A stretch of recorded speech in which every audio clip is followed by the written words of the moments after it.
So now we'll look at the skills and drills that are found inside the Sarah, David, and You Read Hebrew books. There are handouts associated with each of these videos, and as you are listening to this presentation, you can follow along with me and you can make notes on that, just as an FYI. So we start in book 1 with the business of teaching Hebrew writing and script. So on page 12, first we say, practice the right to left direction for writing. We started to do this in the Alphabet Story Workbook, but now that we're really getting into writing, we introduce it again. So we have the arrow and target exercise, forgive my art or lack thereof. So the idea here is just that the children practice starting the motion to go from right to left, so they become familiar with that.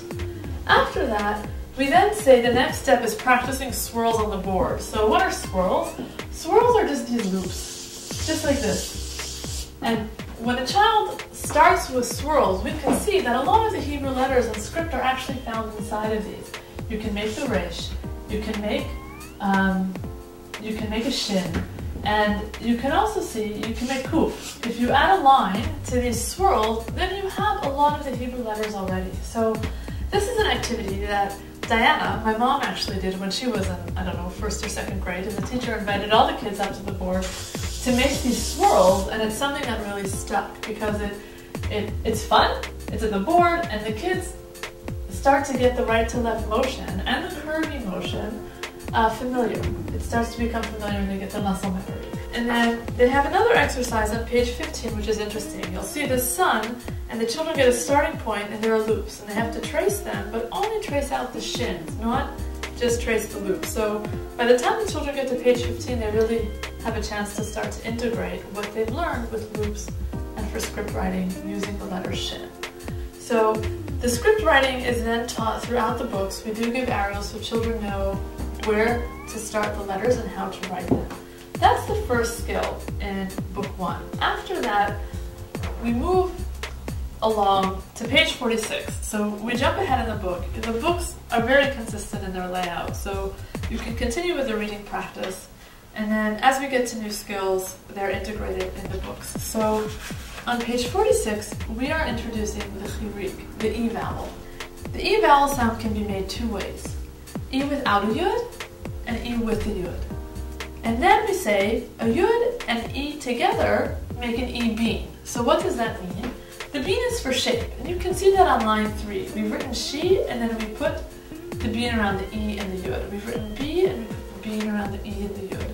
The idea is to help train the children to recognize that sometimes the yud becomes part of the vowel. So when we write she, the idea is that they can make this shape. And when they're reading a word, perhaps like, my name is Evie, it's a good example, Lili, they can find 2 beans here.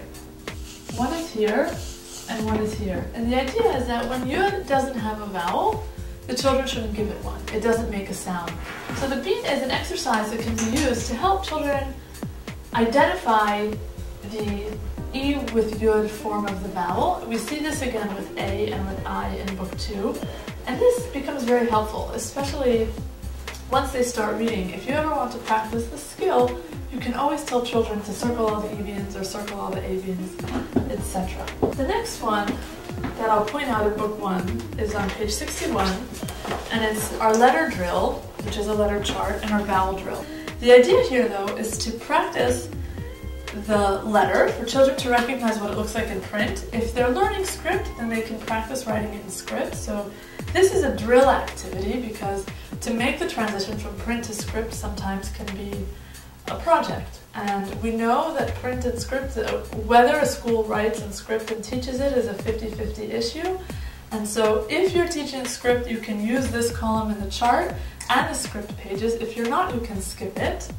And then the idea is to associate also the sound and to practice the name of the letter. This chart helps reinforce all of these different ways of learning the letter and helps reinforce recall of the letter.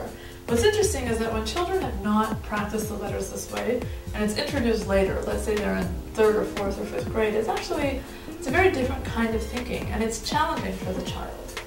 You can create this chart in any multiple of ways. You can fill in all the print column, like letters, and they have to fill in the rest. You can mix it up the way we've done it here. You can give the name of the letter and they have to do the others.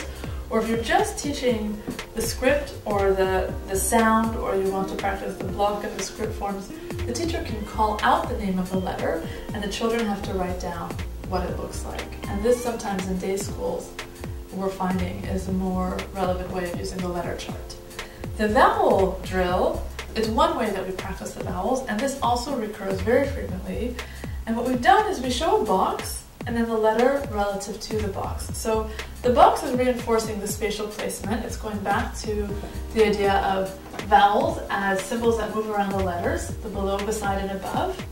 And we're practicing. We give the a vowel, the commands, and children fill in a on the line. A again, and they fill in the line, etc.